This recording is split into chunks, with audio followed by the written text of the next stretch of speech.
सह वीर्यं करवावहै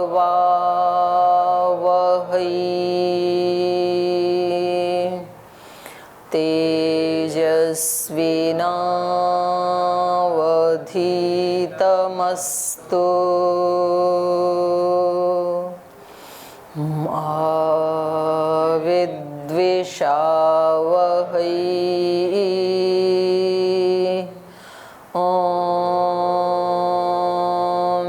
शांति शांति शांति।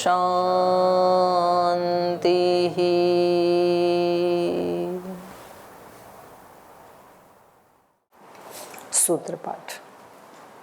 अथ विभूतिपादः देशबन्धश्चित्तस्य धारणा तत्र प्रत्यैकतानता ध्यानम् अर्थमात्र निर्भासं स्वरूपशून्यमिव समाधि त्रयमेकत्र संयमः तज्जयात् प्रज्ञालोकः तस्य भूमिषु विनियोगः त्रयमन्तरङ्गं पूर्वेभ्यः तदपि बहिरङ्गं निर्वीजस्य व्युत्थान निरोध संस्कारयोरभिभव प्रादुर्भावो निरोध क्षणचित्तान्वयो निरोध परिणामः तस्य प्रशांतो वाहिता संस्कारात् सर्वार्थताैकाग्रतयोः क्षयोदयो चित्तस्य समाधि परिणामः ततः पुनः शांतोदितौ तुल्यप्रत्ययौ चित्तस्यैकाग्रता परिणामः एतेन भूतेन्द्रियेषु धर्मलक्षणावस्था परिणामा व्याख्याताः शांतोदिता व्यपदेश्य धर्मानुपाति धर्मी क्रमान्यत्वं परिणामान्यत्वे हेतुः परिणामत्रय संयमात् अतीतनागत ज्ञानम् शब्दार्थ प्रत्ययानामितरेतराध्यासात् संकरस्तत्प्रविभाग संयमात् सर्वभूतरुत ज्ञानम्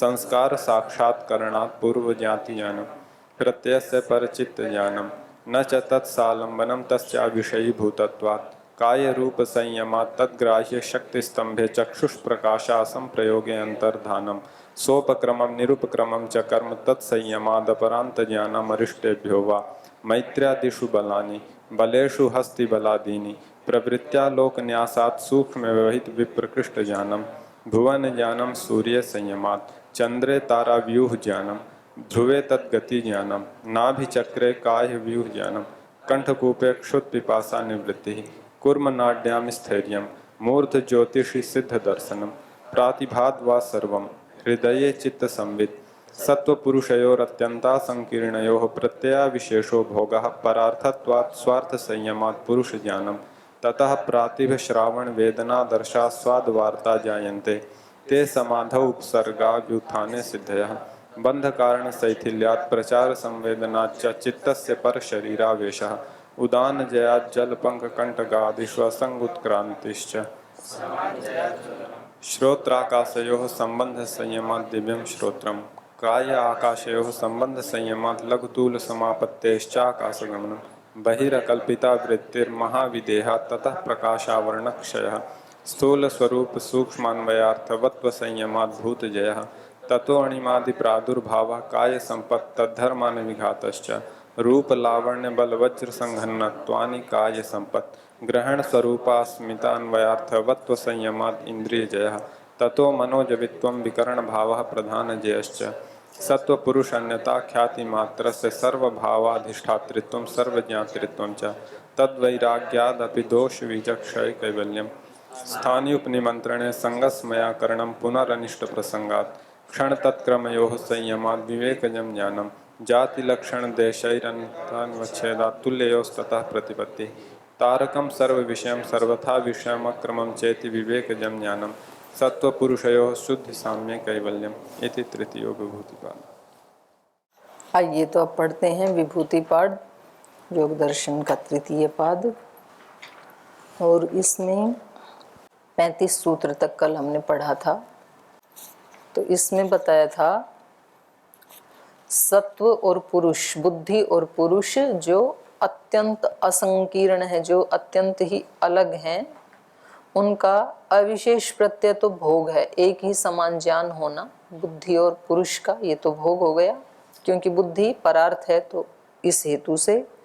और स्वार्थ संयमात् पुरुष ज्ञानम जब विशेष ज्ञान होता है अविशेष ज्ञान नहीं होता है। बुद्धि का अलग ज्ञान और पुरुष का अलग ज्ञान। तो उस पुरुष का अपना जो स्वार्थ है स्व अर्थ अपना निज स्वरूप है उसमें संयम करने से पुरुष ज्ञानम। यहाँ स्व का अर्थ है आत्मा, तो उस आत्मा का जो स्वरूप है, माने पुरुष विषयक जब इसमें बुद्धि में ज्ञान केवल मात्र रहता है, उस ज्ञान में संयम करने से आत्मा का साक्षात्कार होता है। बुद्धि के अंदर आत्म विषयक ज्ञान रहता है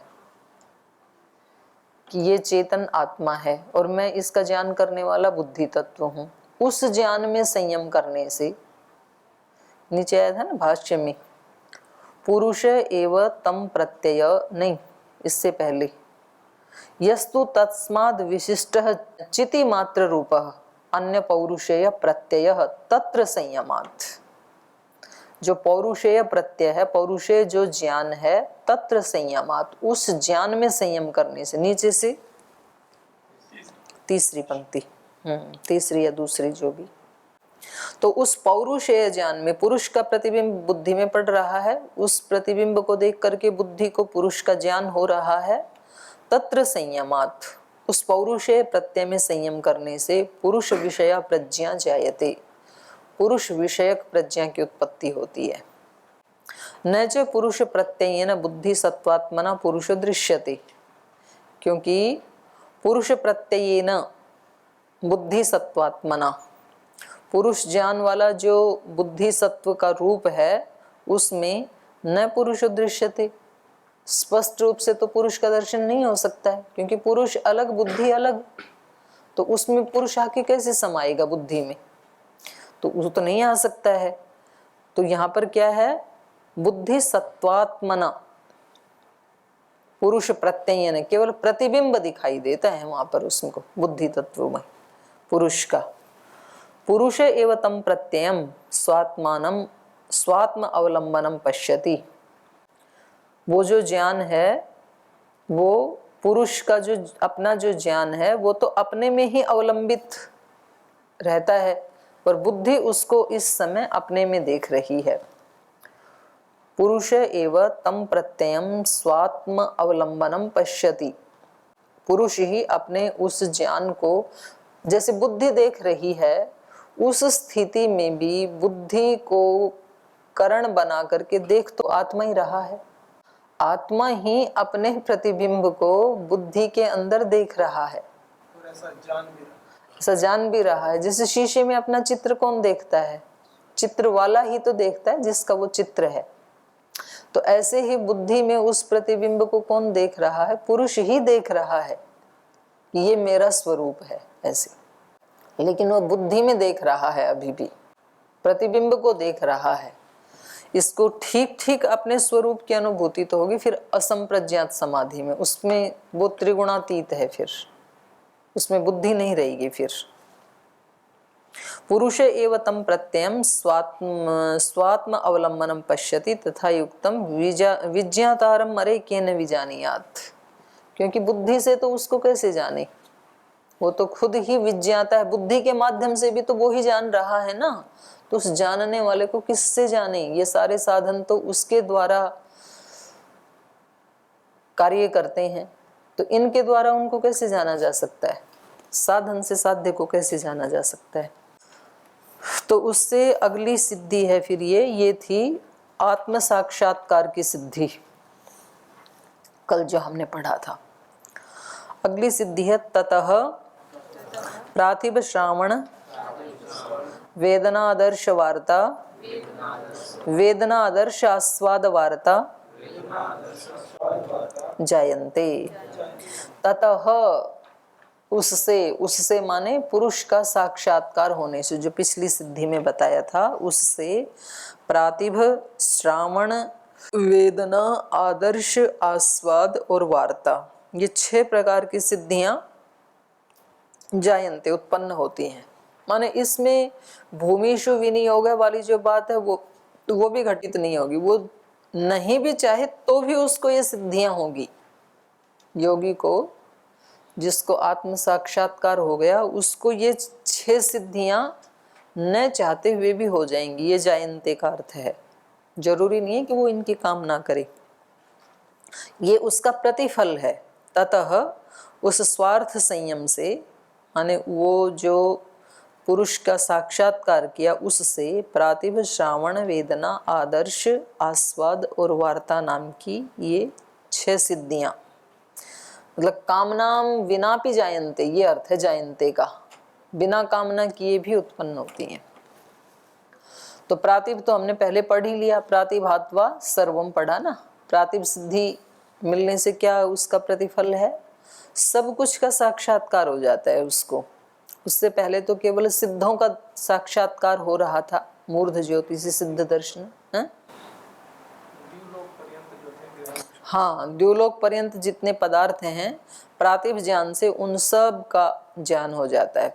प्रातिभात सूक्ष्म व्यवहित विप्रकृष्ट अतीत अनागत ज्ञानम, प्रातिभ ज्ञान से सूक्ष्म वस्तुओं का भी, व्यवहित वस्तुओं का भी, विप्रकृष्ट दूर वाली वस्तुओं का भी, अतीत का भी और अनागत का भी, सबका ज्ञान हो जाता है। प्रातिभात बस सर्वम भी पढ़ी लिया हमने।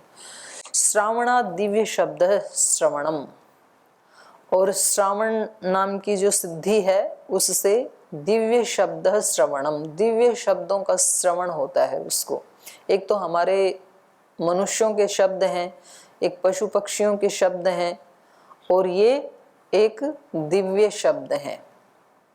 तो अब ये केवल हम शब्द प्रमाण से ही जान सकते हैं, अब उसको उससे ज़्यादा तो अनुभूति तो हमारी है नहीं। तो ये हम ये जान सकते हैं भाई इनसे कोई स्पेशल शब्द होता है। जितने भी शब्द आज तक हमने जाने हैं, ऐसे उस दिव्य शब्द का उसको श्रवण होने लगता है, जिसको आत्म साक्षात्कार हो गया। वेदनाद दिव्य स्पर्शाधिगमः, आज तक जितने स्पर्श किए हैं तो उनको हमने जाना है, उनसे विशेष कोई स्पर्श है जिसको दिव्य स्पर्श कहा, उस दिव्य स्पर्श का अधिगम होता है, उसकी प्राप्ति होती है। आदर्शाद दिव्य रूप संवित, और आदर्श नाम की सिद्धि होने से उसका प्रतिफल क्या है, दिव्य रूप संवित, दिव्य रूपों का ज्ञान होता है उसको। आदर्श न्याय दर्शन में भी पढ़ा ना हमने, किसको कहते हैं, शीशे को। तो शीशा तो रूप का ही दर्शन कराता है। तो ऐसे ही आदर्श नाम की सिद्धि दिव्य रूपों की जानकारी करवाती है। आस्वादा दिव्य रस संवित, और आस्वाद नाम की सिद्धि से दिव्य रस संवित, जो षड्रस या उनका मिला जुला रूप आज तक जो हमने अनुभव किया, उन सब से अतिरिक्त है ये दिव्य रस। और वार्ता तो दिव्य गंध विज्ञानम इति एताने नित्यम जायन्ते, वार्ता सिद्धि से दिव्य गंध, मतलब यहाँ वार्ता का मतलब ये नहीं बातचीत करना, भी भगवान से बातचीत करने लग जाए। तो ये इस ग्रंथ के अपनी वो हैं संज्ञाएं, इनका जो हम मनुष्यों का श्रवण वेदन आदि है उससे संबंध नहीं है। कुछ का मतलब हमें लग रहा है ऐसा कि जैसे भाई श्रवण सिद्धि से दिव्य श्रवण हो रहा है, तो लगता है कि श्रवण के साथ जुड़ी हुई है, लेकिन वास्तव में इनका हमारी वाली संज्ञाओं से लेना देना नहीं है। ये इनकी अपनी इस शास्त्र की संज्ञाएं हैं। तो इसलिए कहा वार्तातः दिव्य गंध विज्ञानम इत्येतानि नित्यम जायन्ते, वार्ता नाम की सिद्धि प्राप्त होने से दिव्य गंध आती है। तो ये तो पांचों इंद्रियों के तो विषय हैं सारे, रूप रस गंध स्पर्श शब्द। तो कहने का अभिप्राय ये है कि जिनको आत्म साक्षात्कार हो गया उनको इंद्रियों के विषय नहीं बल्कि इंद्रियातीत विषयों की प्रतीति होती है, दिव्य विषयों की प्रतीति उसको होती है। ये वाले रूप नहीं, उसको दिव्य रूप की प्रतीति होगी। वो दिव्य रूप रस गंध स्पर्श कौन से हैं वो तो करके देखना पड़ेगा। ठीक है, चलें आगे। तो कहा कि ये जो सिद्धियां हैं ते समाधा उपसर्गा व्युत्थाने सिद्धयः, वे जो प्रातिभादी सिद्धियां हैं ते समाधौ उपसर्गा, वो समाधि में तो अंतराय हैं, व्यवधान हैं, बाधक हैं, और व्युत्थान चित्त की जो स्थिति है उसमें तो सिद्धियां हैं। तो ये जिस व्यक्ति को आत्म साक्षात्कार हो गया है तो वो तो उससे आगे बढ़ना चाहेगा ना, वो व्युत्थान चित्त की स्थिति में तो आना ही नहीं चाहेगा, क्योंकि ये सिद्धियां कब उत्पन्न होती हैं? ततः पुरुष और सत्व जो अत्यंत असंकीर्ण हैं उनका ज्ञान होने के बाद, माने पुरुष का साक्षात्कार होने के बाद ये सिद्धियां हो रही हैं। तो पुरुष साक्षात्कार होने के बाद इन सिद्धियों को लेकर के, माने ये तो बेशक ये दिव्य हैं पर हैं तो इंद्रियों के विषय जैसे ही ना, शब्द स्पर्श रूप रस गंध। तो वास्तव में योगी इनके लिए तो चला नहीं था साधना करने, वो तो चला है समाधि लगाने के लिए, असंप्रज्ञात निर्बीज समाधि के लिए तो यात्रा शुरू की है। तो यदि उसकी वो यात्रा है तो फिर ये बाधक बनती हैं, क्योंकि इनमें इनको ये गुणातीत नहीं होने देंगी। और यदि किसी को ठीक है भाई यहाँ तक हो गया, इतनी साधना ही बहुत है, अगली फिर बाकी की बची है वो कोई अगले जन्म में करेंगे, तब तो ठीक है। व्युत्थान चित्त में यदि वापस आ रहा है व्यक्ति, एक बार असंप्रज्ञात समाधि को प्राप्त करके पुरुष साक्षात्कार करके यदि कोई संतुष्ट हो गया, वो कह रहा है ठीक है अब, तो तब वो व्युत्थान चित्त में यदि आ रहा है निरुद्ध होने की बजाय, उसके लिए तो सिद्धियां हैं, बहुत अच्छी बात है उसके लिए तो ये। और लेकिन जो व्यक्ति आगे ही जाना चाह रहा है तो उसके लिए फिर ये बाधक है, क्योंकि अभी तो उसको बुद्धि में पुरुष का साक्षात्कार हुआ है, अभी तो पुरुष में पुरुष का साक्षात्कार होना और फिर परमात्मा तत्व का साक्षात्कार होना वो बाकी है, मोक्ष को प्राप्त करना वो भी बाकी है। तो उस दृष्टि से इसको बाधक कहा है जी। ओम पूज्य दीदी, ये इसमें कहा पीछे वाली सिद्धि में कि ये नित्य योगी को जो ये प्रातिभ श्रावण वेदना आदर्श स्वाद वार्ता आस्वाद वार्ता, ये सारे नित्य फिर उसको होते रहते हैं हर समय। हाँ, मतलब उसकी पात्रता हो जाती है, उसको सहज ही उपलब्ध है ये सिद्धियां। जैसे दिव्य गंध या दिव्य स्पर्श है, इससे कैसे मतलब संगति लगाएंगे इसमें? वो तो कह रहा अलग विषय अनुभूति का है, लेकिन हाँ। फिर भी जैसे दिव्य स्पर्श की बात कही है, ये मतलब ये कैसे मतलब? तो अभी इसमें तो हम केवल ऊहा कर सकते हैं। हाँ, उसी के विषय में थोड़ा सा कि भाई जैसे हमें माता पिता गुरुजनों का सिर पे हाथ रखना स्पर्श अच्छा लगता है हमें, तो ऐसे उनको कोई अज्ञात शक्ति का कोई ऐसा स्पर्श तो उनको सहज ही उपलब्ध हो जाता होगा। ये ऊहा है, अब क्या उसके बारे में तो शब्द जो बता रहा है। गंध ये तो हमने सुना भी किसी के बारे में भी, जैसे वो मैंने बताया ना, वो माता जी हैं जैसे अमृतानंदमयी अम्मा, तो उनके जीवन के बारे में कि उनको वो हर समय जाप तो करती ही थी, तो वो उनकी जीवनी में लिखा है कि वो खेत में एक बार गई और कुछ घास आदि काट के लाई, और जब वो वापस आई तो किसी के घर में भागवत कथा हो रही थी, तो उसको अत्यंत प्रेम था भजन से भक्ति से, तो उसने वो अपनी घास वहीं डाल दी और उसका छोटा भाई भी साथ था, और वो उस कथा में जाकर के बैठ गई। और उस कथा में तो क्योंकि कृष्ण की जीवन की लीलाओं की चर्चा हो रही थी भागवत में, तो और वो इतनी तल्लीन हो गई कृष्ण भाव में कि वो ऐसी ऐसी चेष्टाएं करने लगी। तो सब लोग जो है, अब वो बेचारी मछुआरे कुल में पैदा हुई थी, तो सब लोग उसकी हंसी मजाक उड़ाने लगे, कुछ लोग प्रणाम आदि करने लगे, माने जैसा कि होता है भीड़ में, कुछ श्रद्धा से युक्त हो गए तो कुछ लोगों ने तमाशा सा बना लिया। उसका छोटा भाई वहीं था। तो फिर किसी ने कहा कि यदि आप सचमुच कृष्ण हो तो हमें इसका कोई प्रमाण दो। तो वो बोली मैं कोई प्रमाण नहीं देना चाहती, और किसी को मानना है वो मानो, नहीं मानना है तो मत मानो। जब वो मतलब उस भाव से नीचे आई तब तो ये सब बात हो गई। तो फिर भी कुछ लोगों ने जो उसके श्रद्धालु थे कि नहीं माँ आप कुछ तो ऐसा दिखाओ, हमें तो पूरा विश्वास है कि इसमें कोई पाखंड नहीं है और ये बिल्कुल सच है, हमने बहुत अनुभूति की है आपके सानिध्य में, ऐसे ऐसे कुछ तो दिखाओ। तो उन सब की प्रार्थना करके उसने कहा ठीक है, तो फिर कल जब भागवत कथा होगी ना तो इसी समय सब लोग आ जाना। ऐसे कह के वो आ गई अपने घर, और अपने घर में आके वही अपने घर के सारे कामकाज, गायों को चारा डालना, उनका गोबर उठाना, सारा काम वही करती थी घर का। तो उसके भाई ने आकर के उनके माता पिता को बता दिया कि ये वहाँ ऐसे कर रही थी। लेट तो वैसे हो गई घास को लाने में, तो उनके माता पिता ने उनको पिटाई की, उनको डांटा कि आप ये इस तरह की बातें क्यों करती हो, गांव में बदनामी की बातें, आपको भक्ति करनी अपने घर में बैठ के करो। तो खैर उसने सुना नहीं।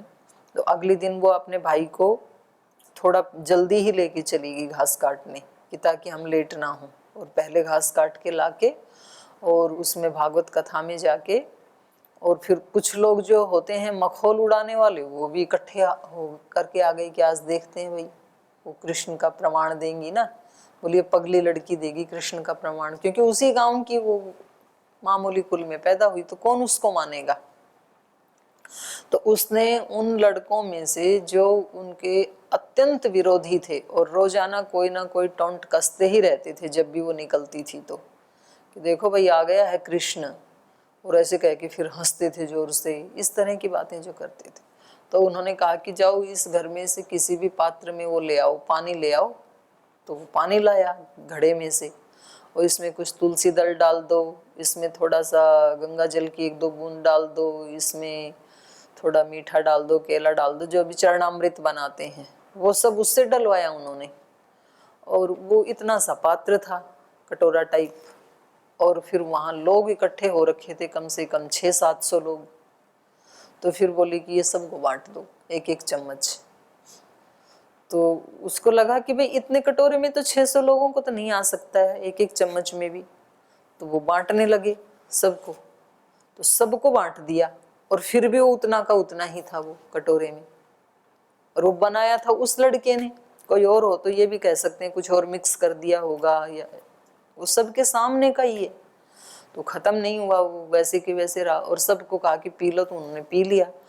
तो फिर वो जिन लोगों ने पिया वो लोग बताते हैं कि उनके हाथ के इस तरफ भी 3-4 दिन तक वो गंध गई नहीं, और वो एक अलौकिक गंध थी, मतलब वो कोई भी इस लोक की गंध से उसकी तुलना नहीं कर सकते कि वो उसकी जैसी थी, और वो 3 दिन तक बनी रही। तो इसको हम वो दिव्य गंध कह सकते हैं। तो उसके बाद ही फिर उनके प्रति अत्यंत श्रद्धा हो गई लोगों में। तो ऐसी ऐसी सिद्धियां हो जाती हैं योगियों को। तो इनके बारे में कहा कि ते समाधौ उपसर्गा व्युत्थाने सिद्धय ते प्रातिभादय, ये जो प्रातिभादी 6 सिद्धियां हैं, समाहित चित्तस्य उत्पद्यमाना उपसर्गाः, जो समाहित चित्त वाला योगी है, क्योंकि समाहित चित्त में ही इनकी उत्पत्ति होती है। समाहित चित्तस्य उत्पद्यमाना ते प्रातिभादय, समाहित चित्त वाले योगी के चित्त में उत्पन्न होती हुई ये जो प्रातिभादी सिद्धियां हैं, ये उपसर्गाः, ये बाधक हैं, क्योंकि समाहित चित्त वाले की यात्रा यहाँ खत्म नहीं होती है, वो तो मोक्षगामी होता है। तद्दर्शन प्रत्यनीकत्वात्, बाधक क्यों है? तद्दर्शन प्रत्यनीकत्वात्, उसके दर्शन में, अर्थात पुरुष या परमात्मा के दर्शन में प्रत्यनीकत्वात्, बाधक होने के कारण। सिद्धियां होंगी, यदि सिद्धियों की स्थिति में रहेगा तो उससे अगले वाले स्टेप की यात्रा पूरी नहीं कर पाएगा ना, फिर पुरुष का साक्षात्कार या परमात्मा का साक्षात्कार नहीं कर पाएगा। इसलिए इस दृष्टि से तो ये उस योगी के जीवन में बाधक हैं। और व्युत्थित चित्तस्य उत्पद्यमानाः सिद्धयः, लेकिन जिसका चित्त समाहित नहीं है, व्युत्थित चित्त है जिसका, एक बार पुरुष साक्षात्कार हो गया और उसके बाद वो व्युत्थान काल में आ जाता है, उसके लिए फिर ये सिद्धियां हैं। तो इनका मतलब वो नहीं बताया कि ये व्यर्थ हैं, ऐसा कुछ नहीं बताया। ये बताया कि भाई किसके लिए, तो ये तो हर वस्तु के ऊपर ही बात ये तो लागू होती है। कोई वस्तु किसी के लिए बहुत अच्छी होती है, किसी के लिए वही वस्तु बहुत खराब हो जाती है। तो वस्तु जैसी ही है, उसमें वस्तु का दोष नहीं है, सबका अपना अपना अलग अलग उद्देश्य है, तो उसके अनुसार कोई वस्तु अच्छी या बुरी हो जाती है। विशेष है, अलौकिक सिद्धियां हैं ऐसी कि व्यक्ति एक शंका सी है कि भाई कोई व्यक्ति इनमें ही ना रमण करने लगे अपना। हाँ, क्योंकि अपने आप में इतनी अनुभूति के स्तर पे इतना विशेष महत्व रखती है। तो इस दृष्टिकोण से, उसी दृष्टिकोण से कि व्यक्ति को तो इसमें तो बहुत भीड़ जुट जाएगी, बहुत मान सम्मान मिलेगा, यश मिलेगा, गौरव मिलेगा, सुख मिलेगा, तो बहुत बड़ी चीज है ये अपने आप में, लेकिन मोक्ष से तो छोटी ही है, क्योंकि ये जो चला था व्यक्ति आत्म साक्षात्कार करने, ऐसे योगियों का लक्ष्य तो फिर मोक्ष ही होता है, तो उस दृष्टि से कह दिया। आगे कह रहे हैं बंध कारण शैथिल्यात् प्रचार संवेदनाच्च चित्तस्य परशरीरावेशः। बंध कारण शैथिल्यात्, बंधन के कारण के शिथिल होने से। बंधन का कारण क्या है, हम किस कारण से बंधे हुए हैं? क्लेश मूलक कर्माशय से। जन्म का कारण वही है ना हमारा, तो वो कर्माशय हमारा क्लेश मूलक जो कर्माशय है उसके शिथिल होने से, बंध कारण शैथिल्यात्। प्रचार संवेदनाच्च चित्तस्य, और चित्त के प्रचार का संवेदन होने से, प्रचार माने गति, चित्त की जो गति है उसके बारे में संवेदना होने से, अनुभूति होने से, ये योगी पर शरीर आवेश, दूसरे के शरीर में आवेश, दूसरे के चित्त में प्रवेश कर जाता है। आप कह रहे थे ना कि मन की गति थोड़ी है, वो तो स्मृति है, तो इससे पता लग रहा है, क्योंकि यहाँ तो सीधा प्रचार बोल दिया, प्रचार मतलब गति, तो इसका मतलब चित्त गति करता है। तो बंधन का कारण माने जैसे जैसे बंधन में डालने वाले कर्म हैं उनकी जैसे जैसे शिथिलता होती है, और मन की गति का जब हमें ज्ञान हो जाता है कि मन कैसे कैसे गति कर रहा है, थोड़ी थोड़ी देर में ये किधर किधर जा रहा है, तो उसका संवेदन होने से, उसका ज्ञान होने से चित्तस्य पर शरीर आवेश, फिर वो उसकी गति को एक बार जान गया तो उसकी गति को किधर भी करवा देगा। जैसे कोई ड्राइवर किसी गाड़ी की गति कराना एक बार जान गया तो अब वो किसी भी दिशा में ले जा सकता है उस गाड़ी को, उसकी गति के बारे में जानने से। तो ये दूसरे के शरीर में चित्त प्रवेश करना, तो इसका मतलब गति करके ही तो प्रवेश करेगा ना, तो ये तो पूरा प्रामाणिक हो गया कि चित्त गति करता है। और वैसे भी जैसे एक शरीर से दूसरे शरीर में जब आत्मा जाती है तो भी उसमें जो आश्रय होता है वो चित्त ही होता है। चित्त मतलब वहां पर सूक्ष्म शरीर, सूक्ष्म शरीर के साथ सूक्ष्म शरीर उसका आश्रय होता है, उसमें प्रतिष्ठित होकर के ही आत्मा जाता है। जैसे इस समय आत्मा का अधिष्ठान आश्रय कौन है? स्थूल शरीर। ऐसे ही ये तो रह गए यहाँ पर, तो फिर अगले उसमें कैसे जाएगा? तो वो जाता है, सूक्ष्म शरीर उसका आश्रय बनता है, फिर प्राण और सूक्ष्म शरीर दोनों, उनमें प्रतिष्ठित होकर के अगले शरीर में यात्रा करता है आत्मा। तो चलिए, लोलीभूतस्य मनसः अप्रतिष्ठस्य शरीरे कर्माशय वशात् बंध प्रतिष्ठेत्यर्थः। लोलीभूतस्य मनसः, चंचल स्वभाव वाला जो मन है उसका, कर्माशय वशात्, जो क्लेश मूलक कर्माशय है उसके कारण से, शरीरे अप्रतिष्ठस्य, शरीर में जो अप्रतिष्ठित, लोलीभूतस्य उसका विशेषण है ये, जो स्थिर नहीं रहता है। ऐसा मन जो शरीर में स्थिर नहीं रहता है, डोलता रहता है इधर उधर, कोई ना कोई विचार आता जाता रहता है,